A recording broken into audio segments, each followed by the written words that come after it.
इसके उपरांत सृष्टि वर्णन का प्रश्न आया।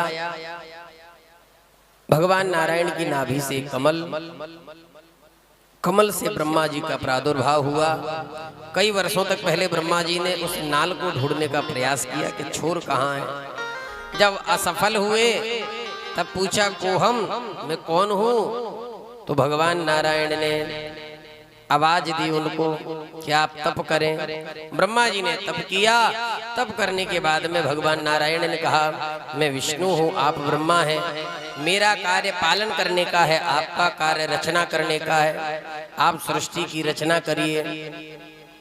इसके उपरांत ब्रह्मा जी ने रचना करी, विष्णु जी ने पालन किया और दोनों ने मिलकर भगवान भूत भावन भोलेनाथ और माता पार्वती की स्तुति करी।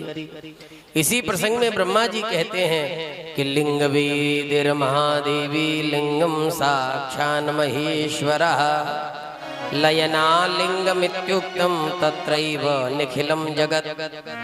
जो शिवलिंग आप देखते हैं, जिस शिवलिंग जो जलहरी होती है नीचे की, जिस पर शिवलिंग स्थापित होता है, वो जलहरी जो वेदी है वो लिंग वेदिर महादेवी, वो साक्षात महादेवी का स्वरूप है। लिंगम साक्षान महेश्वरः, और जो लिंग है वो साक्षात भगवान शिव का स्वरूप है।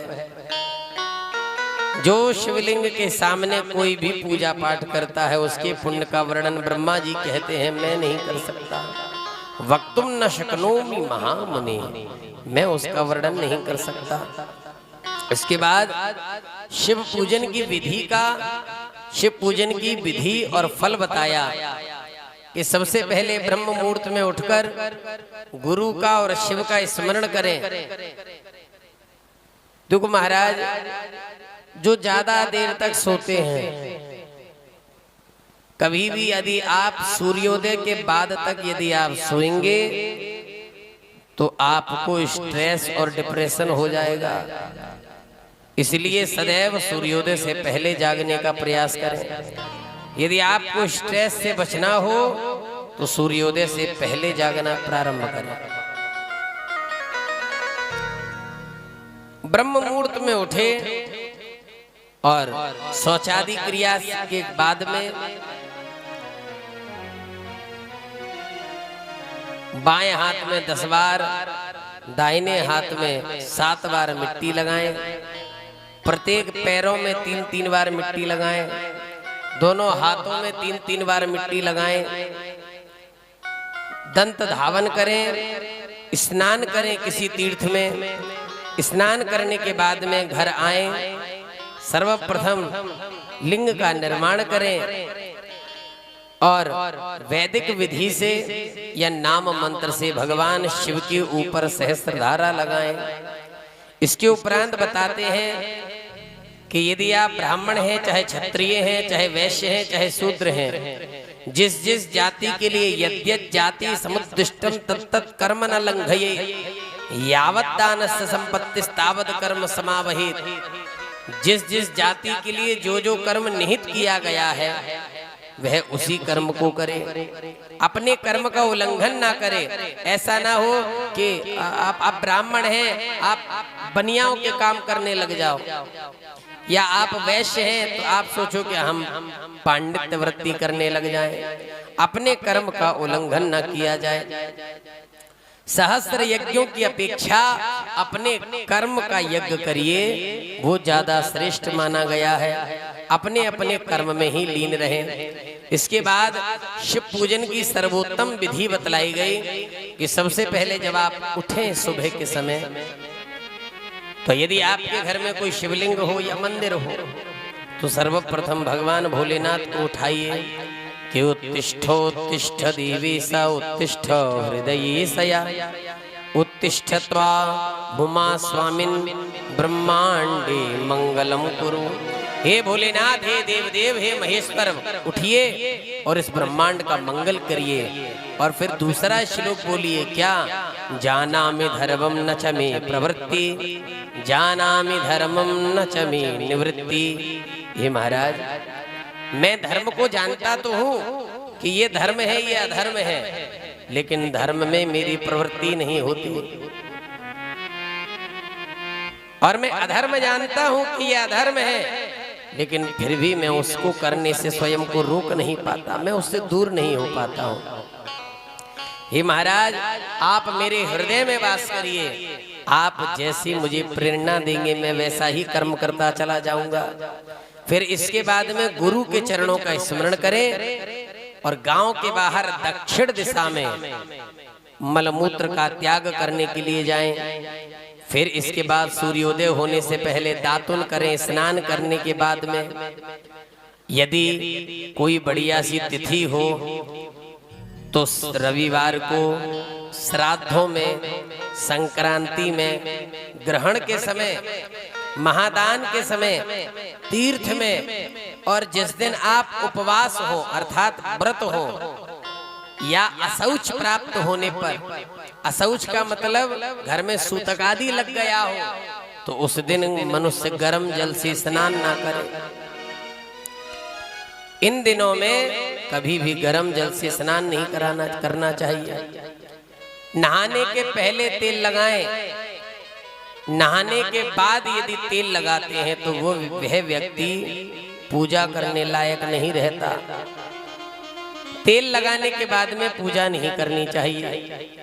आप यहाँ तक लिखा है महाराज कि यदि शरीर में आपने तेल चुपड़ लिया तो आप तुलसी को हाथ भी नहीं लगा सकते, भगवान की मूर्ति का स्पर्श तक नहीं कर सकते। तैलाभ्यंगम चकुर्वीता वारान दृष्ट्वा क्रमेण च नित्यम अभ्यंग के चैव वासितम वाना दूषितम। जो नहाने के पहले तेल लगाना चाहे वो तेल लगाए। वैसे तो तेल लगाना ही नहीं चाहिए, यहाँ भी है कि कई दिनों में तो तेल लगाना भी नहीं चाहिए, कई दिनों में लगा लेना चाहिए, लेकिन वो भी लगाएं तो नहाने के पहले ही लगा ले। श्राद्ध में जैसे कनागत हो या कभी आप श्राद्ध कर रहे हो, ग्रहण में, उपवास के दिन जिस दिन आप व्रत रह रहे हो, और प्रतिपदा अर्थात परवा के दिन तेल नहीं लगाना चाहिए। और सरसों का तेल, यहाँ पे एक चीज और भी लिखी है, अथवा सारसपम तैलम न दुष्येद ग्रहणम बिना। सरसों का तेल ग्रहण के दिन को छोड़कर किसी भी दिन दूषित नहीं होता। इसलिए हमारे बुजुर्ग जो थे वो सरसों का तेल ही लगाते थे। अब जो आंवला, नारियल, ये इनकी महिमा तो इसमें नहीं दी है, पर सरसों का तेल ग्रहण के दिन के बाद और किसी दिन भी दूषित नहीं होता, तो वो आप नहाने के पहले लगा सकते हैं। इसके बाद देश काल का विचार करके विधि पूर्वक स्नान करें।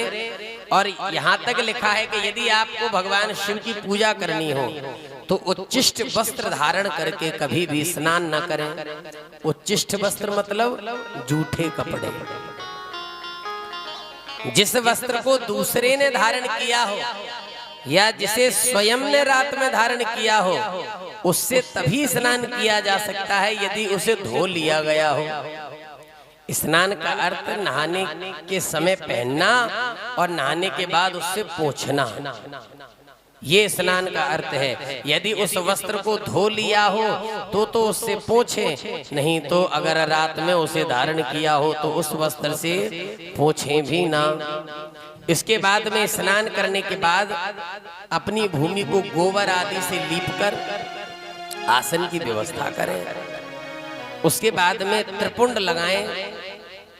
त्रिपुंड से जप तप तथा दान आदि सब सफल होता है। और यदि घर में भस्म ना हो, आपको लगा है कि हम कहीं बाहर हैं और भस्म है नहीं, हमें त्रिपुंड लगाना, या कोई भी तिलक जो आप लगाते हो, तो जल लीजिए और जल से ही तिलक लगा लीजिए, आपका तिलक लगाना माना जाएगा। भस्म के अभाव में अभावे भस्म नस्तत्र जलस्यादि प्रकीर्तितम। भस्म के अभाव में जल से ही तिलक करें। त्रिपुंड धारण करके रुद्राक्ष को धारण करें। फिर उसके बाद में 3 बार आचमन करें। इसके बाद चंदन कुमकुम धूप दीप आदि से पूजा करें। उसके उपरांत यहाँ पर एक बात और लिखी है कि घर में सर्वथा द्वारपालों के पूजन का नियम नहीं है।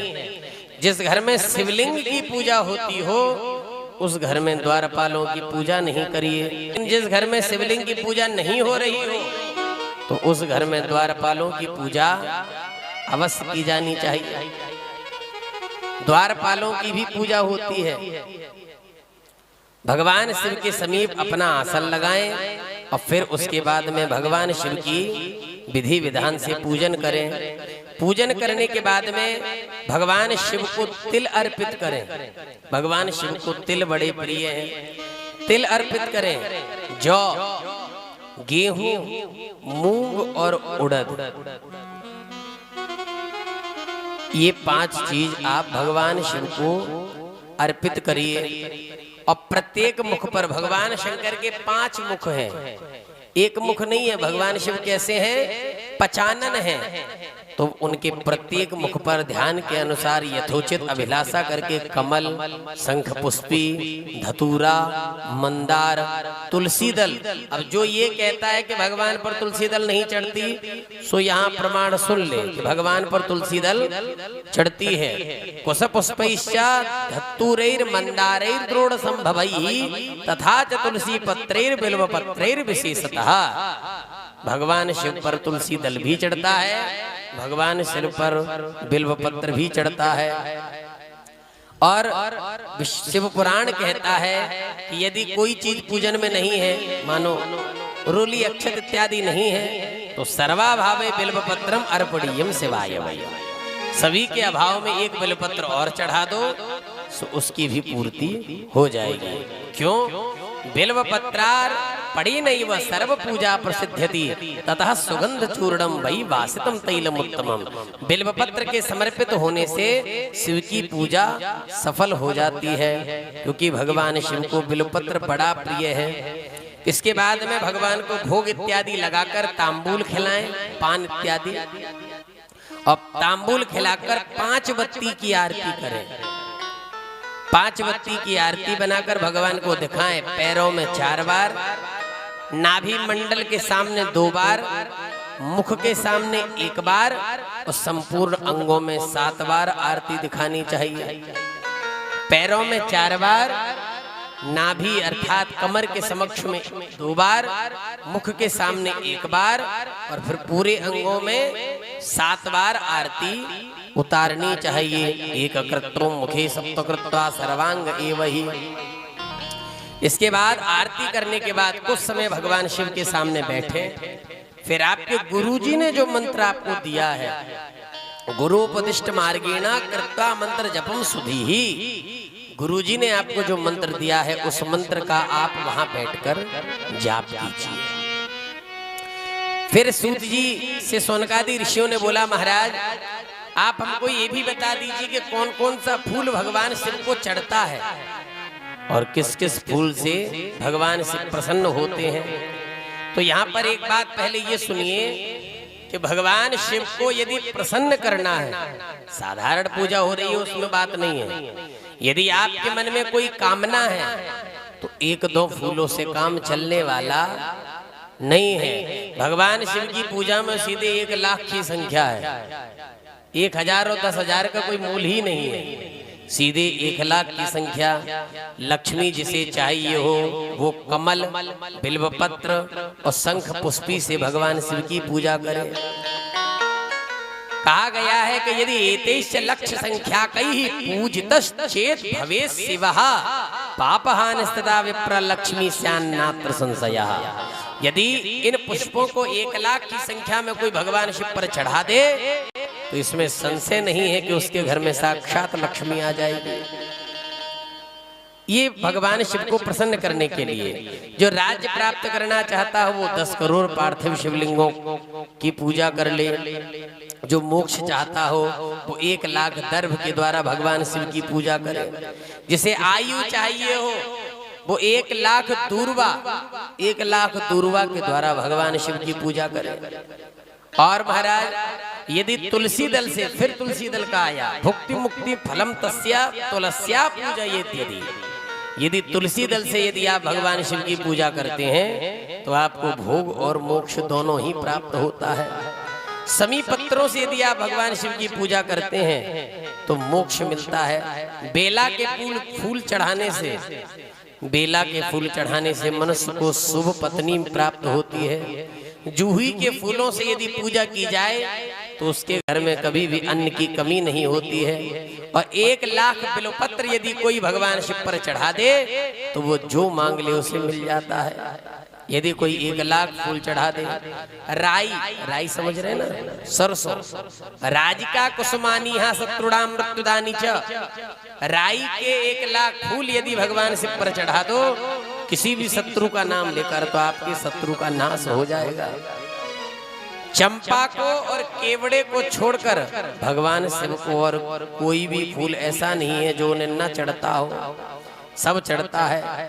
महादेव के ऊपर परम भक्ति से अखंडित चावल चढ़ाने से मनुष्यों की लक्ष्मी बढ़ती है।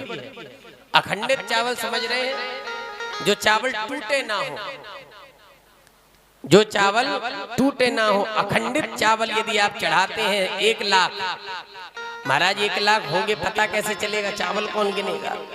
तो 6.5 किलो चावल ले लो, 6.5 किलो और 20 ग्राम चावल यदि आप ले लो तो वो 1 लाख हो जाता है। आपको गिनने की जरूरत नहीं है, आप भगवान शिव पर चढ़ा दीजिए, आपको लक्ष्मी बढ़ेगी। इतना पूजा करने के बाद पूजा सफल तभी होगी जब आप वहां पर 12 ब्राह्मणों को भोजन कराएं। कोई एक दिन हमसे कह रहा था, महाराज बीच बीच में ब्राह्मण कहां से आ जाते हैं? हम उनको बता दें, बालक के जन्म लेने से लेकर जनेऊ तक, अब आजकल तो लोगों के संस्कार ही नहीं होते, नहीं तो गर्भाधान संस्कार, गर्भाधान के बाद में पुंसवन संस्कार, फिर सीमंतोन्नयन संस्कार, फिर जन्म लेने के बाद में जातकर्म संस्कार, फिर नामकरण संस्कार, फिर अन्नप्राशन संस्कार, फिर चूड़ाकरण संस्कार जैसे मुंडन कहते हैं। अनेकों संस्कार है, 16 संस्कार है पूरे। तो जन्म से लेकर और उपनयन के पहले तक 10 ब्राह्मण जमाने का नियम है, और जनेऊ से लेकर विवाह तक 50 ब्राह्मण, और शादी में जब तक 100 ब्राह्मण नहीं जमाओगे तब तक विवाह का पूर्ण फल मिलने वाला नहीं है। ये नियम है। इसीलिए यहाँ लिखा कि जब आप पूजा करो तो 12 ब्राह्मणों को पहले जमाओ, उसके बाद में आपकी पूजा सफल होगी। 1 लाख जौ से यदि आप पूजा करें तो भी वे बड़ी उत्तम कही गई है। और महाराज यदि किसी के घर में संतान नहीं है तो संतति की अभिवृद्धि के लिए 1 लाख गेहूं को भगवान शिव पर चढ़ाओ, उससे भी भगवान प्रसन्न होंगे। तो महाराज 1 लाख गेहूं पता कैसे चलेगा, होगा कौन गिनेगा? तो इसमें यह भी लिखा है कि 8 किलो गेहूं आप ले लो, वो पूरी 1 लाख होगी। 8 किलो गेहूं 1 लाख की संख्या है, और उसको 1 लाख बार नाम लेके, ऐसे नहीं, 1 लाख मृत्युंजय और महामृत्युंजय मंत्र का जप करते हुए तब भगवान शिव पे चढ़ाना है। ये नहीं 8 किलो गेहूं लिए चढ़ा दिए, ऐसे तो फिर शंकर जी ढक जाएंगे गेहूं बनते। इन सबको मृत्युंजय मंत्र बोलते बोलते चढ़ाना है। राई से भी भगवान की शिव की पूजा की गई है। शिव पूजा करने के पश्चात एक गौ और एक बैल का दान करना चाहिए। मरीचि संभवा पूजा शत्रुर नाश करी स्मृता। यदि आप काली मिर्च से भी भगवान शिव की पूजा करते हैं तो काली मिर्च से भी शत्रुओं का नाश होता है। अरहर की पत्तियों से भी भगवान शिव की पूजा होती है। अरहर की पत्ती से, इस प्रकार चमेली के फूलों से, राई के फूलों से, कई चीजों से। लेकिन इसमें फिर यही कहा गया कि जैसे आप पूजा करें तो सहस्त्र नाम मंत्रों से घृत की धारा गिरानी चाहिए। अर्थात आप जैसे एक धारा बांध लीजिए, मानो जैसे आपके सामने श्रृंगी रखी है, यहाँ एक श्रृंगी रखी होगी जो अखंड धारा होती है भगवान शिव के लिए। तो अखंड धारा चलती रहे और आप नाम जपते रहें, अर्थात मंत्र जपते रहें मृत्युंजय, और उस वस्तु को, जो वस्तु आपको प्रिय है, जिस वस्तु जो भी आपकी कामना है, उस वस्तु को आप चढ़ाते रहे। 1 लाख बार जप लीजिए, सहस्त्र धारा चलने दीजिए, मंत्रों के द्वारा आप उस वस्तु को चढ़ा दीजिए। अगर आपकी कामना पूरी ना हो तब कहना, लेकिन विधि तो करनी पड़ेगी। यदि बुद्धि जड़ हो जाए, आपको लगे कि आपका बेटा पढ़ाई ही नहीं कर रहा, यदि बुद्धि जड़ हो जाए तो केवलम दुग्ध धारा च तदा कार्या विशेषतः शर्करा मिश्रिता तत्र यदा बुद्धि जड़ो भवे। दूध में शक्कर मिलाकर भगवान शिव को धारा चढ़ा दीजिए। जब तक 10,000 मंत्र ना हो जाए तब तक 10,000 मृत्युंजय मंत्रों से लगातार दूध की धारा छोड़ने दीजिए अपने किसी के भी लिए, उसकी जड़ बुद्धि भी सुधर जाएगी।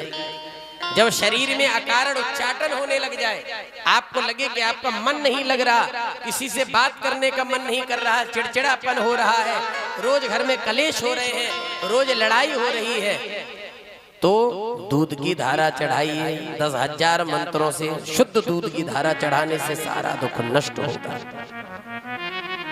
सुगंधित तेल की धारा अर्पित करने पर भोगों की वृद्धि होती है। यदि आप शहद की धारा चढ़ाते हैं तो टीवी का जो रोग होता है वो टीवी का रोग ठीक होता है। मधुना यक्षराजो वै गच्छेत् से वो पूजना। शहद से टीवी का रोग भी चला जाता है। यदि गन्ने के रस की धारा चढ़ाई जाए तो संपूर्ण आनंद की प्राप्ति कराने वाली होती है। गंगा जल की धारा तो भोग और मोक्ष देने वाली भी कही गई है। अंत में कहा गया एताः सर्वाश्च याः प्रोक्ता मृत्युंजय समुद्भवाः। ये सब जो है वो मृत्युंजय मंत्र के द्वारा ही चढ़ाने चाहिए, ऐसे नहीं चढ़ेंगे। उस मंत्र का विधानतः 10,000 जप करना चाहिए और 11 ब्राह्मणों को भोजन कराना चाहिए। और आप इन विधियों को करिए, जो आप भगवान शिव से मांगेंगे सो आपको अवश्य ही मिलेगा। इसके बाद में सृष्टि का वर्णन आया कि ब्रह्मा जी ने सर्वप्रथम 10 बेटे पैदा किए। अत्रि, अंगिरा, पुलस्तपुलह, क्रतु, वशिष्ठ, दक्ष, नारद, मरीचि आदि। इसके बाद में छाया से कर्दम, वाणी से सरस्वती और अपने आधे शरीर से दाहिने तरफ से मनु और वाम भाग से शतरूपा को प्रकट किया। इसके बाद में इन्हीं मनु शतरूपा की 3 बेटियां हुई। सबसे बड़ी बेटी का नाम आकुति, बीच वाली का देवहूति, छोटी बेटी का प्रसूति। आकुति का विवाह रुचि महर्षि के साथ में संपन्न हुआ, जिनके एक पुत्र हुए, उनका नाम हुआ भगवान यज्ञ नारायण। बोली यज्ञ नारायण भगवान की जय। एक बिटिया हुई जिसका नाम हुआ दक्षिणा। बोलो दक्षिणा देवी की जय। इसके बाद में कर्दम ऋषि की पत्नी का नाम था देवहूति। इन्हीं के यहाँ इनके पुत्र हुए भगवान कपिल। बोल कपिल भगवान की जय।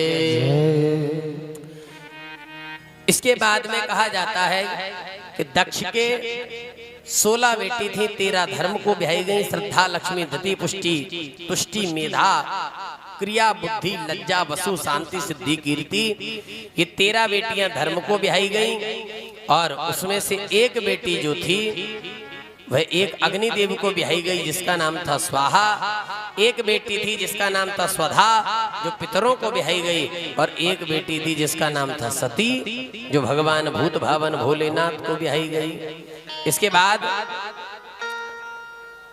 सूत जी से सोनक जी ने प्रश्न किया, महाराज भगवान कैलाश पर कब से रहने लगे, ये हम जानना चाहते हैं। तो यहाँ पर एक कथा प्रारंभ होती है। प्रेम से एक बार जयकारा लगाइए, बोलो भूत भावन भोलेनाथ की जय।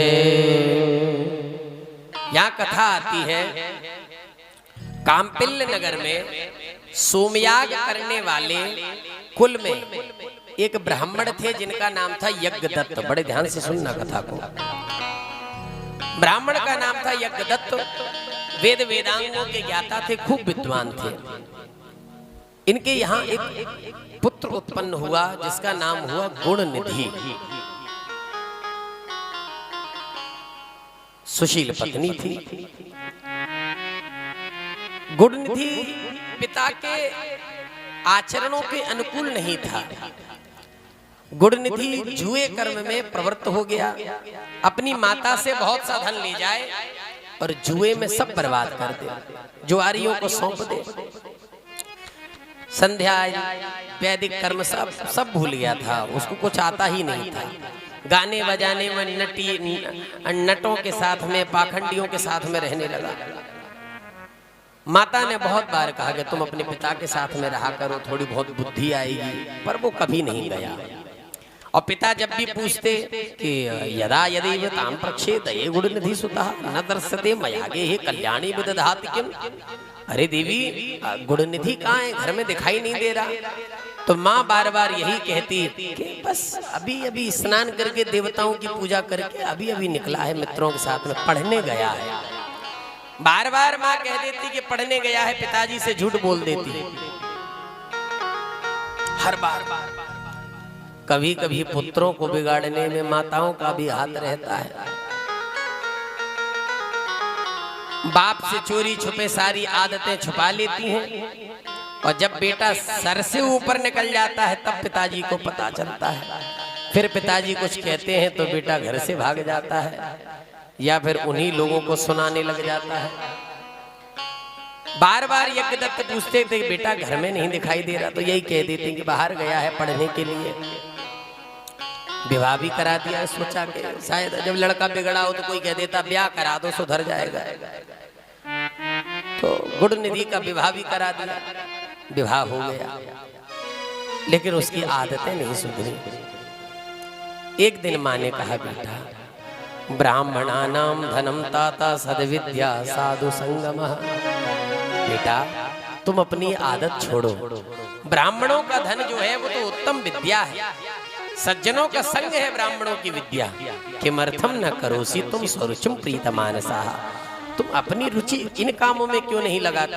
तुम्हारे बाबा बड़े विद्वान थे, तुम्हारे पिता बड़े विद्वान हैं, तुम्हारे नाना भी बड़े विद्वान थे, तुम्हारे ससुर भी विद्वान हैं, तुम्हारे मामा लोग भी विद्वान हैं।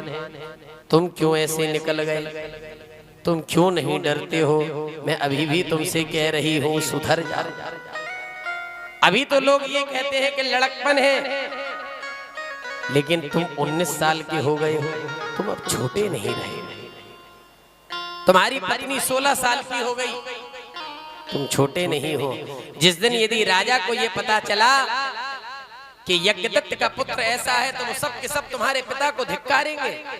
सर्वे प्याख्यार यस्यन्ति तवदातम च मामपि। मुझे भी धिक्कारेंगे, तुम्हारे पिता को भी धिक्कारेंगे, कहेंगे सबको ज्ञान देते हो, ये बेटा पैदा किया है तुमने। बेटा मैंने कभी भी पाप कर्म नहीं किया, बहुत समझाया मैंने, पर गुणनिधि नहीं समझा। एक दिन पिताजी की अंगूठी रखी थी संदूक में, ले जाकर जुआरियों को दे दी। यज्ञदत्त कहीं से आ रहे थे, यज्ञदत्त ने संयोग से किसी जुआरी के हाथ में वो अंगूठी देख ली। यज्ञदत्त ने कहा लाओ हमारी अंगूठी दो।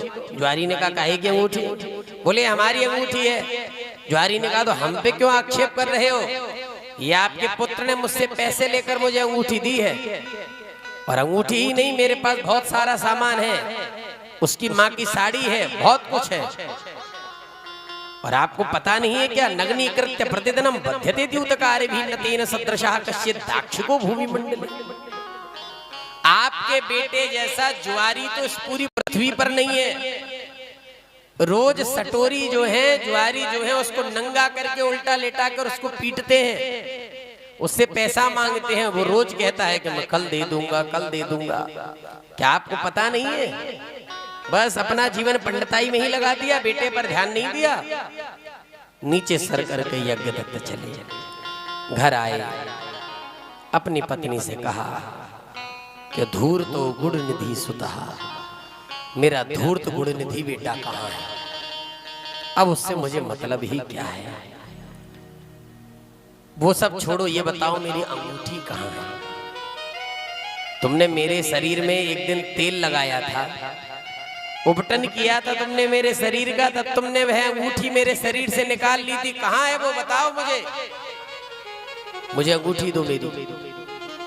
पत्नी ने डर के मारे, पत्नी मैं पूजा करने जा रही हूँ, घर में मेहमान आए हैं, उनके लिए भोजन बनाना है, पहले मुझे भोजन बना लेने तो उसके बाद मैं देख के दे दूंगी, मुझे अभी ध्यान नहीं है, मैंने कहाँ रख दी है।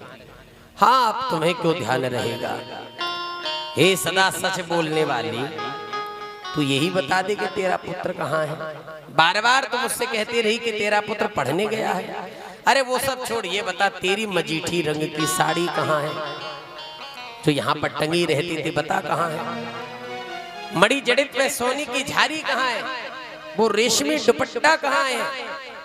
दक्षिण देश में मैंने कांसे का पात्र बनवाया था, तांबे की घंटी बनवाई थी, वो कहाँ है। हाथी के दांत से बनी हुई एक सुख देने वाली मछिया कहाँ है। पर्वतीय क्षेत्रों में पाई जाने वाली चंद्रकांत मणि कहाँ है।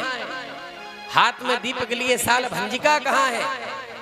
अरे अधिक कहने से क्या लाभ है कुलजे, मैं तुझ पर व्यर्थ ही क्रोध कर रहा हूँ। अब तो मेरा भोजन तभी होगा जब मैं दूसरा विवाह कर लूंगा। ला जल लेकर आ, मैं तुझे और तेरे संतान को दोनों को तिलांजलि देता हूँ।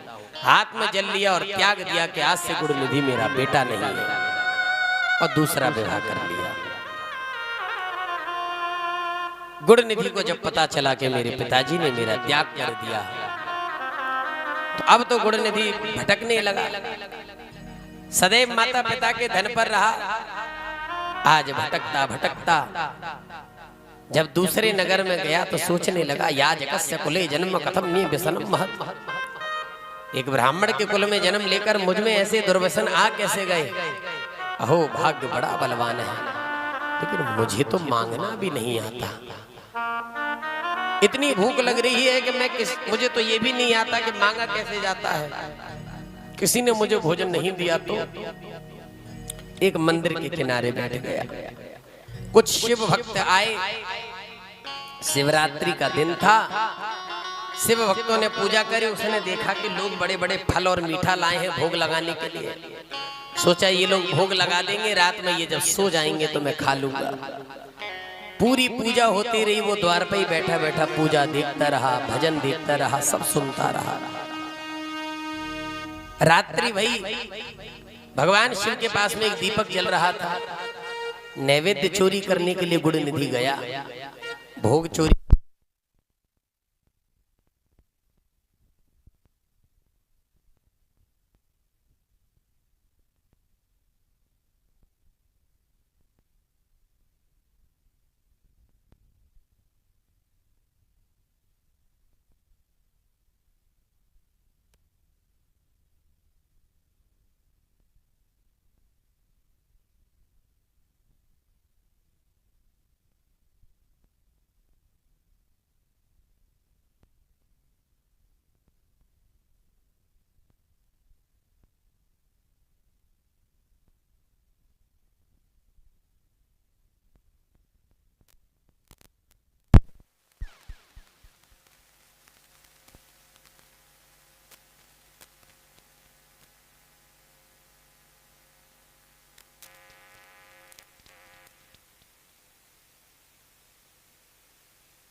बोल भूत भावन भोलेनाथ की जय। नमः पार्वती पतये हर हर हर महादेव।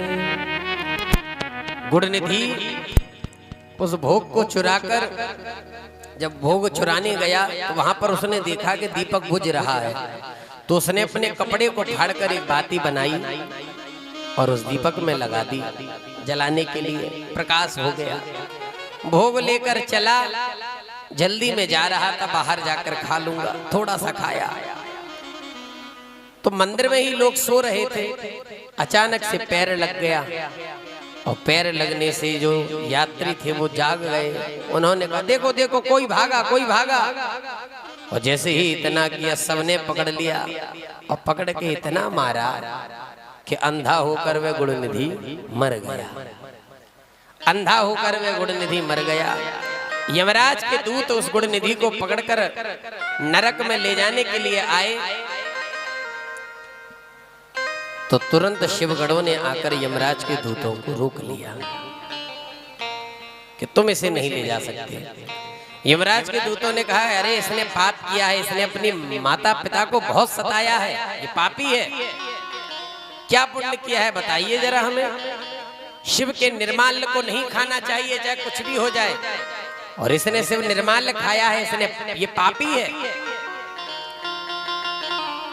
जब ये कहा कि ये पापी है, तो शिव के सेवक बोले, इसने शिवलिंग के शिखर पर पड़ रही दीपक की छाया को दूर किया है, अपने कपड़े को फाड़कर इसने दीपक जलाया है, शिवरात्रि के दिन इसने एक दीप का दान किया है, इसने पुण्य किया है, ये पुण्यात्मा है। भगवान शिव के दूत ने उस पुत्र को ले जाकर सीधा शिव लोक दिया। भूल भूत भावन भोलेनाथ की जय। संत गाते हैं, मंदिर मंदिर में विराजे भोलेनाथ, चढ़ा लो लोटा जल भर के। मंदिर मंदिर में विराजे भोलेनाथ, चढ़ा लो लोटा जल भर के। मंदिर मंदिर में विराजे भोलेनाथ, चढ़ा लो लोटा जल भर के। मंदिर मंदिर में विराजे भोलेनाथ, चढ़ा लो लोटा जल भर के। चढ़ा लो लोटा जल भर के, चढ़ा लो लोटा जल भर के। चढ़ा लो लोटा जल भर के, चढ़ा लो लोटा जल भर के। मंदिर मंदिर में विराजे भोलेनाथ, चढ़ा लो लोटा जल भर के। मंदिर मंदिर में विराजे भोलेनाथ, चढ़ा लो लोटा जल भर के।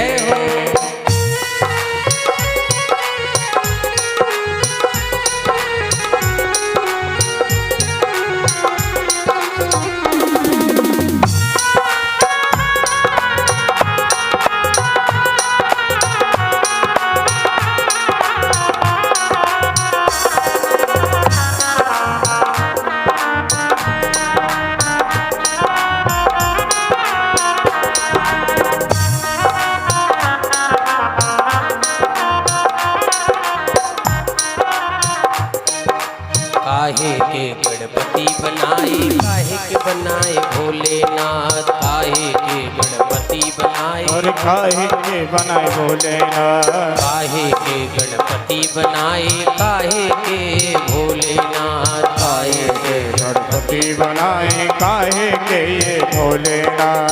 काहे के गणपति बनाए, काहे के ये भोलेनाथ, काहे के गणपति बनाए, काहे के ये भोलेनाथ। काहे के बनाए भोलेनाथ, चढ़ा लो लोटा जल भर के। मंदिर मंदिर में विराजे भोलेनाथ, चढ़ा लो लोटा जल भर के। मंदिर मंदिर में विराजे भोलेनाथ, चढ़ा लो लोटा जल भर के। मंदिर मंदिर में विराजे भोलेनाथ, चढ़ा लो लोटा जल भर के।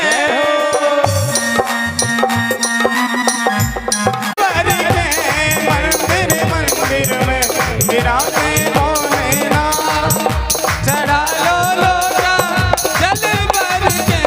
मंदिर मंदिर में विराजे भोलेनाथ।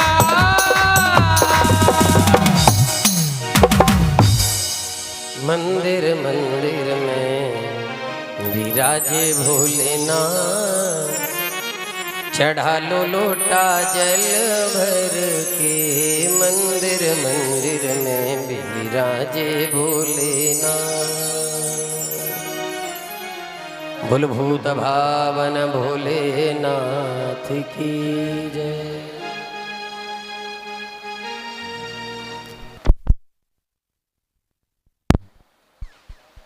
राम यही गुण निधि आगे चलकर कलिंग देश का राजा अरिंदम का पुत्र हुआ। इनका नाम हुआ दम। बचपन से ही शिव की भक्ति करने लगे। ये जब राजा बने तो इन्होंने एक घोषणा कर दी कि मेरे नगर में जितने भी लोग हैं सबके सब शिवजी के मंदिर में दीपक जरूर जलाएं। इन्होंने नियम बना दिया कि यदि किसी ने ऐसा नहीं किया, किसी ने यदि दीपक नहीं लगाया तो उसके सिर को मैं काट लूंगा। ममाज्ञा भंग दोषेण शिरच्छेद्याम संशयम। यदि मेरी आज्ञा नहीं मानी तो मैं उसके शीश को काट लूंगा।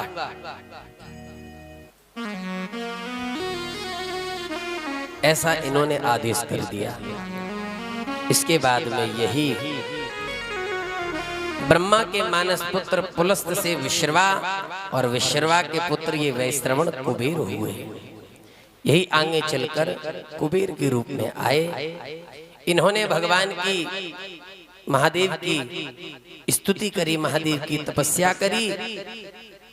महादेव की तपस्या करके महादेव प्रसन्न भये। जब महादेव प्रसन्न भये तो माता पार्वती के साथ में भगवान शिव प्रकट हुए। माता पार्वती को देखकर कुबेर जी सोचने लगे कि ये स्त्री कौन है जिसने इतनी तपस्या की है कि ये भगवान शिव के बगल में खड़ी है। ऐसा जब सोचा तो देवी ने, मां ने उस पुत्र की एक आंख फोड़ दी। एक आंख फोड़ दी तब महादेव ने कहा कि ये कुछ नहीं, ये आपके तप के बारे में सोच रहा है। तब महादेवी ने कहा कि तुम्हारी एक आंख फूट गई है, इसलिए तुम पिंगल नेत्र से युक्त रहोगे और आज से तुम्हारा नाम कुबेर होगा। आज से तुम हमारे पुत्र कहे जाओगे। फिर यही कुबेर भगवान शंकर से मैत्री करके कैलाश के ही पास में कुबेर की नगरी है अलकापुरी नाम की, वहीं कुबेर आज तक वास करते हैं। बोल भूत भावन भोलेनाथ की जय। इसके बाद में नारद जी ने सती जी के बारे में पूछा, तब बताया कि बहुत पुराने समय की बात है। ब्रह्मा जी कहते हैं मैंने एक कन्या को जन्म दिया जिनका नाम था संध्या। संध्या बहुत सुंदर थी। संध्या को देखकर हम सभी मोहित हो गए। भगवान शिव ने हम सबको डांट लगा दी, महाराज ये सब कैसे हुआ, ये आप हमें बताइए। तब बताया कि जब मैं सृष्टि कर रहा था तो मेरे मन से एक कन्या प्रकट हुई जिसका नाम हमने संध्या रखा। वही संध्या, उसका नाम दिवाक्षांता जपंतिका भी कहलाई गई। वह संध्या बड़ी सुंदर थी। उस कन्या को देखते ही देखते मेरे हृदय में, मैं मन में सोचने लगा कि ये बड़ी सुंदर है। और मेरे मन में सोचने के कारण एक पुरुष प्रकट हो गया, बहुत सुंदर, अत्यंत सुंदर वह पुरुष प्रकट हुआ। तो जब वह पुरुष प्रकट हुआ 5 पुष्प बाणों के साथ में, तो ऋषिगणों ने उसको नाम दिया। किसी ने मनमत कहा, किसी ने कंदर्प कहा और किसी ने उसको काम कहा। वही कामदेव के रूप में प्रकट हो गया। सबने कामदेव को आशीर्वाद दिया। ब्रह्मा जी ने 5 पुष्प आयुध दिए, हर्षण, रोचन, मोहन, शोषण और मारण। ये 5 अस्त्र मुनियों को भी मोहित करने वाले हैं। ऐसे 5 अस्त्र कामदेव को दे दिए। जब कामदेव को 5 अस्त्र दे दिए तो कामदेव ने सोचा क्यों ना इन 5 अस्त्रों को इन्हीं लोगों पर प्रयोग करके देखो कि मेरे अस्त्र काम के हैं भी या नहीं। और जैसे ही कामदेव ने अपना प्रभाव चलाया तो सब एक दूसरे की तरफ देखने लगे। संध्या की ओर सबकी दृष्टि चली गई। बार बार सब संध्या की ओर, अकेली स्त्री थी पूरे समाज में, उसकी ओर सभी देखने लगे। ब्रह्मा जी ने कहा कि मैं भी अपनी ही पुत्री की ओर देखने लगा। क्यों? काम का ऐसा प्रभाव ही था। धरे न काहू धीर सबके मन मन से जहरे। काम जब अपना प्रचंड रूप धारण करता है तो अबला बिलो कहीं पुरुष में, पुरुष सब अबलामयम द्विदंड भरी ब्रह्मांड भीतर काम कृत कौतुक अयम। काम का ऐसा प्रभाव है महाराज के जो स्त्रियां होती हैं उन्हें संसार पुरुष में दिखता है, और जो पुरुष होते हैं उन्हें संसार स्त्री में दिखाई देता है। ये काम का प्रभाव है। काम ने ऐसा प्रभाव किया। ब्रह्मा जी ने कहा कि मैं स्वयं अपनी बिटिया की ओर देखने लगा। जब मेरे मन में यह भाव आया तो धर्म जो था वो भगवान शिव की शरण में गया। महाराज ये क्या हो रहा है, आप अनर्थ होने से रोकिए। तब शिव जी प्रकट हुए और शिव जी ने फिर ब्रह्मा जी को खूब डांट लगाई।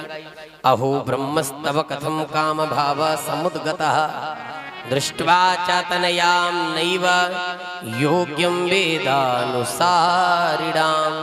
हे ब्रह्मा जी, अपनी ही कन्या को देखकर आपके मन में काम भाव कैसे उत्पन्न हो गया? बुद्धिमान व्यक्ति को चाहिए कि माता, बहन, भाई की पत्नी को कन्या के समान ही देखना चाहिए। इन्हें कभी भी कुदृष्टि से ना देखे। यथा माता च भगिनी भ्रातृपत्नी तथा सुता एताः कुदृष्ट्या द्रष्टव्या न कदापि विपश्यता। अपनी माँ, अपनी बहन और भाई की पत्नी को सदैव कन्या के समान ही देखें। खूब डांटा। भगवान भोलेनाथ ने कहा उस पुरुष को धिक्कार है जो स्त्री की लोलुपता में उसके वश में हो जाता है, जिसके मन को स्त्री हरण कर लेती है। ब्रह्मा जी बोले कि मेरे शरीर से उस समय पसीना निकलने लगा जब भगवान शिव ने मुझे डांटा, तो उससे अग्निवात और बरहिखत नाम के पितृगणों की उत्पत्ति हुई। दक्ष के शरीर से भी पसीना निकला तो उस समय एक स्त्री प्रकट हो गई जिसका नाम हुआ रति। वही रति जो है वो कामदेव की पत्नी बनी। क्रतु, वशिष्ठ, पुलस्त्य तथा अंगिरा को और मरीचि को छोड़कर सब ऋषियों ने अपने इंद्रियों पर निग्रह कर लिया था। इन 4 ऋषियों से भी 4 प्रकार के पितर उत्पन्न हुए। इसके बाद कहा कि मैंने काम को श्राप दे दिया कि हे काम, तुमने मुझ पर ही अपना असर दिखाना चाहा, तो जाओ मैं तुम्हें श्राप देता हूँ, एक दिन भगवान शिव के क्रोधाग्नि से तुम भस्म हो जाओगे। काम जब गिड़गिड़ाने लगा तो ब्रह्मा जी ने कहा कि मैंने कामदेव से कह दिया कोई बात नहीं, तुम फिर से शरीर प्राप्त कर लोगे। इसके बाद कामदेव के विवाह का वर्णन आया कि ये कामदेव का विवाह रति महारानी के साथ में संपन्न भया। रति महारानी के साथ में कामदेव का विवाह संपन्न हुआ। बाद में नारद जी ने कहा पिताजी, जो संध्या नाम की कन्या प्रकट हुई थी उसका क्या हुआ? तो संध्या नाम की कन्या जो थी उसने भी अपने शरीर को त्याग कर दिया।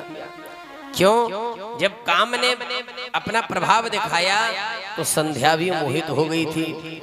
संध्या ने कहा कि मैं ही अपने पिता और अपने भाइयों में अपने पति को देखने लग गई थी। मेरा भी ये शरीर अशुद्ध हो चुका है। संध्या ने चंद्रभागा नदी के तट पर तप किया, भगवान भोलेनाथ को प्रसन्न किया। भगवान भोलेनाथ प्रसन्न हुए। भगवान भोलेनाथ से संध्या ने वरदान मांगा कि हे प्रभु, यदि आप मुझ पर प्रसन्न हैं तो आप मुझे वरदान दीजिए कि सबसे पहले तो कोई भी व्यक्ति काम के वश में इतनी जल्दी ना हो, इतनी जल्दी वश में ना हो, और दूसरा मैं अपने आचरण से तीनों लोकों में प्रसिद्ध हो जाऊं, और तीसरा यदि कोई भी मुझ पर कभी भी कुदृष्टि डाले तो वह पुरुष नपुंसक हो जाए। ये आप मुझे वरदान दीजिए।